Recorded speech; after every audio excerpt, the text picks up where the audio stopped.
Friends, ഇന്നൊരു ദോശ വിശേഷമായിട്ടാണ് എത്തിയിരിക്കുന്നത്.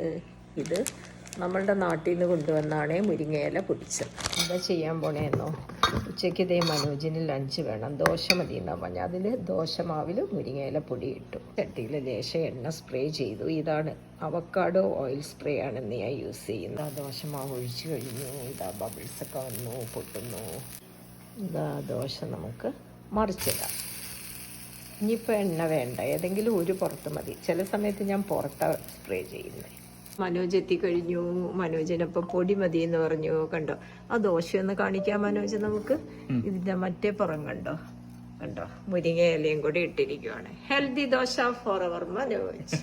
Second dosa ഞാൻ വിചാരിച്ചു ഒന്നും കൂടി ഒന്ന് തിന്നാക്കാം. ഇതാ മറിച്ചിട്ടു കേട്ടോ, നേർത്തതായി വന്നു. സെക്കൻഡ് ദോശ എടുത്തു. എന്ത് സന്തോഷമാണ് ഇങ്ങനെയൊക്കെ കൊടുക്കാനായിട്ട്, നമുക്ക് കുട്ടികൾക്ക് കൊടുക്കാൻ. Thank you Manoj.